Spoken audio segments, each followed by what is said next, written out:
उसके भाग्य में धीरे धीरे चल के एक पुत्र ने जन्म लिया। परमात्मा से निवेदन प्रार्थना करता है मेरे भैया दीदी, एक ही उसका पुत्र जन्मता है और जन्मने के बाद बड़ी लाड प्यार यानी बहुत प्रेम और भाव पंडित पंडिताइन उस पुत्र को देते हैं। उसी प्रकार किसी कवि ने कहा है कि चोर को खांसी और संत को दासी मुसीबत में डाल देती है। प्यार देने पर बेटा बिगड़े लोभ, प्यार देने पर बेटा बिगड़े, भेद देने से नारी, लोभ देने से नौकर बिगड़ तैयारी। ऐसा कोई कवि कहा। अगर गुण मिले तो गुरु बनाओ, चित मिले तो चेला, मन मिले तो मित्र बनाओ, वरना रहो अकेला। उसी प्रकार वह पंडित जो था बड़ी प्यार अपने पुत्र को देता है। जैसे पुत्र समझदार होता है, जैसे पुत्र समझदार होता है, धीरे धीरे धीरे करके जब बड़ा वो हो जाता है तब बिल्कुल जो संगति है, संगति एक इतना खराब चीज है, संगति एक इतना अच्छा चीज है, उस पर आप विचार कीजिए। यदि हम आपका संगति सही संगति में आप सही आदमी के साथ उठना बैठना है तो खराब से खराब व्यक्ति सही हो जाएगा और अच्छा आदमी जो हो उसका संगति दोस्त यार जो है बिल्कुल खराब मिल जाए तो वह भी बिगड़ने में देर नहीं लगेगा। जैसे कि वह ब्राह्मण पुत्र, उसका पिता गुणवान था, भक्तिवान था, परमात्मा का भक्त था, माता भी बहुत ज्ञानी थी, लेकिन वह संगति में पड़ के बिल्कुल पुत्र बिगड़ गया। जैसे वह 12-15 साल के होता है, उसका नाम था गुणनिधि। उस बालक का नाम था गुणनिधि जो बिल्कुल बिगड़ गया उस संगति में पड़ करके। संगति क्या है? जैसे काठ को आप लोग देखे होंगे, नाव को जो तैरती है, काठ के नैया पार लगाती है, देखे होंगे आप लोग। उसमें लोहा का इतना बड़ा अगर कोई भी आप पानी में डालेंगे तो डूब जाएगा, लेकिन उस नाव में कितना नट बोल्ट कसा रहता है लोहे का, उसको नैया पार कर जाती है। क्या वो डूबता है लोहा? संगति में वह ताकत है कि पार कर जाता है। उसी प्रकार वह बालक गलत संगति में पड़ के बिल्कुल बिगड़ गया। शराब का सेवन करने लगा, मांस मदिराओं का सेवन करने लगा, यस्याओं का संगति कर लिया। मेरे भैया दीदी, अपने जीवन को बिल्कुल वो नरक में डाला। माता पूछती है कि पुत्र तुम्हारे लिए अच्छा चीज नहीं है, पिता यदि सुन लेगा तो बिल्कुल तुम्हें त्याग देगा, कहीं के लायक नहीं रहोगे, इसलिए तुम कर्म को पहचानो, इसको तुम छोड़ दो। माता बहुत सिखाती है, लेकिन बिगड़ा हुआ चीज माता पर कुछ ध्यान नहीं देता है। वह पुत्र धीरे धीरे करके इतना बड़ा जुगेड़ी निकल जाता है कि अपने पिता का बहुत बहुमूल्य सामान जो घर में था उसे भी ले जाके जुए में हार गया। एक दिन की समय कि उसका पिता एक अंगूठी, बहुत पुराना अंगूठी बनवाया था, उस अंगूठी को आर पर रख के वो कहीं अपने पूजन में परमात्मा के भक्ति भाव में चला गया और जब घरे आता है, जब कुछ नहीं पाया तो अपने पिता की अंगूठी ले जाके दाव में लगा देता है और दाव में उस जुए में अंगूठी तक को भी हार गया। सोचिए वो पुत्र इतना बड़ा जुएड़ी निकला। और जब भी घर आता तो माता से पूछता कि इस समय गुणनिधि कहाँ है, तो माता उसे टाल देती कि मंदिर में गया है पूजा करने के लिए, अभी तो आया है, यहाँ पढ़ने गया है। मने माता भी एक ऐसा दया के सागर है कि उस गलती को छुपाना चाहती है कि किसी प्रकार समझता है। मेरे भैया दीदी, एक दिन के वह समय आया कि जब वह ब्राह्मण पूजा करके लौट रहा था और एक आदमी बैठा था रास्ते में, देखता है कि अरे अंगूठी तो ये मेरा पहना है। तो पूछता है कि भाई अंगूठी तुम कहाँ पाया, जो जुए में जीता था? वो कहता है अरे मेरा अंगूठी है भाई। तू कहता है देख भाई, तू झूठ मत बोली, अंगूठी हमारी है, सही बता तू कहाँ पाया? तो जो जीता था, जो जीत लिया था अंगूठी को कहता है कि देख, जितना बड़ा तुम भक्त बनता है ना, उतने बड़ा तुम्हारा लड़का जुगेड़ी है। हम इसको जुगे में हारा हूँ, या किसी का होगा उसको मैं जानता नहीं हूँ, लेकिन जुगे में इसे जीता हूँ। अब वह ब्राह्मण बहुत क्रोध में होता है और घर आता है, माता से पूछता है कि बताओ गुणनिधि कहाँ है?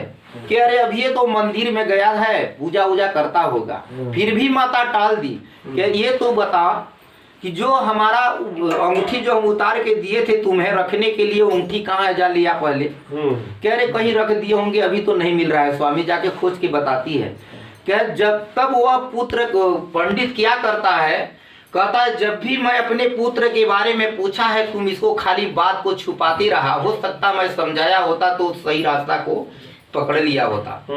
तुमने इतना बड़ा गलत किया कि आज जो घर के बहुमूल्य सामान है उसे भी जुए में हार गया, शराबी बन चुका है, मदिरी बन चुका है, मांस मदिराओं का सेवन करता है, यौष्याओं का संगति कर लिया है। वो हाथ में जल को लेता है मेरे भैया दीदी, और माता को और पुत्र को दोनों को त्याग देता है। वहीं पर संकल्प लेता है कि आज के बाद न तू हमारी पत्नी हो न तो तू हमारा पुत्र रहा। यह नाता मैं परमात्मा से भी निवेदन करता हूं कि ये मैंने चला जाए, ये मेरा कुछ नहीं है। अब जैसे ही वह तिलांजलि यानी उसे श्राप के दूर भगा देता है, पुत्र सुनता है कि पिता मेरा त्याग कर दिया, पुतनी भी रोते बिकलते घर से बाहर चली जाती है। पुत्र घरे आते आते से वापस चला गया कि पिता तो परित्याग कर दिया, घर में कुछ है भी नहीं तो क्या करने जाऊंगा। वह गुड़ निधि रोते भटकते धीरे धीरे धीरे धीरे करके बहुत दूर चला जाता है। जब दूसरे देश में जाता है मेरे भैया दीदी, दूसरे राजाओं के देश में चला जाता है, 2-3 दिन से भूखा था, कुछ नहीं खाया था, बिल्कुल भूख पानी के बगैर तड़प रहा था। शिव भक्त एक मंदिर था। शिव भक्त क्या करते थे कि जो हम लोग जागरण करते हैं ना, साल में एक बार जागरण जो करते हैं, वही महाशिवरात्रि का व्रत था जो शिव के भक्त पर प्रसाद को थाली में सजा के लेके जा रहे थे मंदिर में कि आज अपने महादेव शिव का जागरण को करेंगे। वो देखता है कि बहुत लोग ये सब लेके जा रहे हैं, पूछता है लड़के के पास कि भाई सब कहाँ जा रहे हैं, तो कह रहे हैं यहीं पे मंदिर है, वही मंदिर में सब जा रहे हैं पूजा पाठ के लिए। वो भी कहता है कि मैं भी जाऊंगा। वो क्या भाव से जाता है कि सोचता है कि जब वो सारी इतना इतना पकवान बनाए हैं और ले जाके रखेंगे, जब सो जाएंगे तो सारे पेट भर खाऊंगा तो कम से कम। भाई 2 दिन का भूखा आदमी सोचता है कि कुछ नहीं पेट भर खाऊंगा। ले गए, शिव भक्त पूरा रखते हैं, महादेव का भक्ति भाव भजन करते हैं। धीरे धीरे करके बहुत रात हो जाती है, निंद्रा देवी सताती है, बहुत लोग कुछ सो भी जाते हैं। अंधार था, सीधे सो भी गए सब। निंद्रा देवी आ गए हमें समझी जी। हाँ, तो मेरे भैया दीदी क्या हुआ, अरे सही में आ गया कि वो बालक जो था देखता है कि सब लोग सो गए, तो पुण्य का काम इतने किया, ये गमछा लिया था, उस गमछे को फाड़ता है और एक त्रिशूल एक था उसमें लपेट के माचिस मारता है कि वह जोर दिखाएगा तब तो बढ़िया बढ़िया सामान को हम लूंगा। तो गमछा को फाड़ के यानी महादेव शिव जी के मंदिर में वो प्रकाश कर देता है, और जैसे प्रकाश करता है तो बढ़िया बढ़िया जो सामान थी, लड्डू वगैरह, बढ़िया केला उगला का शुद्ध जो बढ़िया प्रसाद था कि पेट भर जो खाऊंगा पुआ पकवान, ढोने भर को लेता है, वहां से निकलना चालू करता है। जैसे वहां से निकलता है एक शिव भक्त में टकरा जाता है। अब जब टकरा गया तो जग गया, तो उठा के मुड़ा ये कूदने लगा। जब भागने लगा तो चिल्लाने लगा कि भाई चोर आया, चोरा के भाग रहा है। सब कोई जगह मेरे भैया दीदी लगे दौड़ाने, उसे वो लगा भागने। अब सोचिए कि 2 दिन का भूखा प्यासा कितना दूर जा सकता है। सब जब दौड़े कुछ दूर जाके पकड़ लिए, इतना मार मारे उसको, इतना मार मारे कि वहीं पे वो आदमी मर जाता है, वहीं पे मर जाता है। यम दूत आते हैं, जैसे ही उसके प्राण को पकड़ना यानी उसे फांसी होती जैसे बांधना शुरू करते हैं, उसी समय शिव के गढ़ आते हैं। महादेव बोलते हैं जाओ, मेरा उस जागरण को पूरा किया है। वो आते हैं शिव के गढ़, यमराज से बोलते हैं कि तू रुक जा, महादेव का आदेश है कि ये बहुत बड़ा पुण्य किया है। यमदूत कहता है कि ये पुण्य कहाँ करेगा, अरे महादेव को भूल हो गया है, ये तो पापी था, शराबी था, यस्याओं का संगति में था, मांस मदिरा का सेवन करने वाला, अपने जीवन में पुण्य नाम कुछ भी नहीं किया है, ये तो एक किसी नरक में रखने योग्य है, उसे यमराज भी नहीं रखने पाएगा। इतना बड़ा दंड देगा, इतना बड़ा दंड देगा कि इसे जीवन में होश आएगा। तब महादेव के गढ़ कहते हैं कि कितनों बड़ा ये पाप किया है, लेकिन जो महाशिवरात्रि का महाजागरण को रात भर सूता नहीं है, जागा है, भूख प्यास से मारे वो उसको नींद नहीं आया था। हाँ, इसके बाद वो लेके जैसे भाग रहा था, यानी रात भर सूता नहीं था। अब पुण्य का काम उतना किया था मेरे भैया दीदी की जो महादेव शिव जी के मंदिर में प्रकाश कर दिया। उस प्रकाश की वजह से जाने अनजाने का उसका संपूर्ण पाप जल के भस्म हो गया था। उसे महादेव ने अपने यहाँ बुला लिया। सोचिए महादेव कितने दयालु गुरु हैं, ऐसे महादेव के हम आप शिष्य बन के रोते फिर रहे हैं। अरे जानने के बाद भी आप कुछ करें, अपने से पहचाने मेरे भैया दीदी कि अब हमारे लिए पुण्य क्या है, हमारे लिए पाप क्या है, हमें क्या करना चाहिए।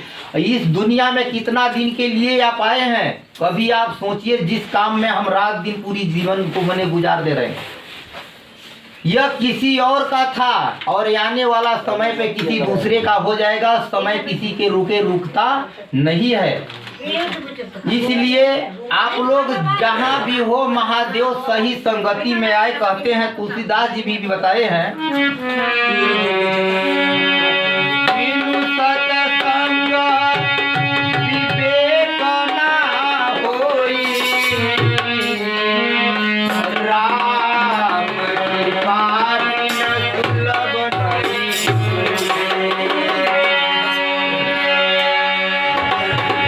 भैया दीदी, यह राम का ही कृपा है, किसी जमाने का पुण्य है कि महादेव जैसा गुरु हम आपके जीवन में इस कलयुग में मिले हैं।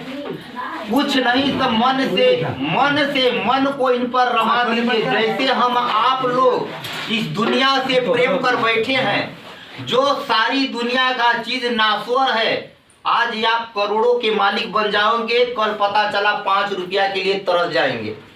जो इस दुनिया का संपूर्ण चीज नाशवान है, उस पर हम आप लोग का सच्चा प्रेम हो गया। जो हम आपका सच्चा हितैषी है, जो सच्चा साथ देने वाला है, यहाँ नहीं वहाँ भी साथ में रहने वाले हैं, उनको हम आप सब भुला बैठे हैं। यह भैया साहब और नीलम दीदी ने जगाया कि सावधान हो जाओ, तीनों सूत्रों का पालन करो, गुरु बना के भक्ति करके अपने जीवन को सार्थक बना लो। जिसका मन मान जाएगा कि हाँ हम महादेव मेरे गुरु हैं, तो इस दुनिया का कितना हो बड़ा दुख हो, रोग हो, कष्ट हो, भूत हो, बैताल हो, तंत्र हो, मंत्र हो, मेरे भैया दीदी हम आपका क्या बिगाड़ेगा। लेकिन हम आप लोग थोड़ा सा हम लोग का मन विश्वास ही नहीं करता, वहां से हटना चालू कर दे रहे। हम दया मांगते हैं, चर्चा कहा जाने लगता है नहीं लगेगा।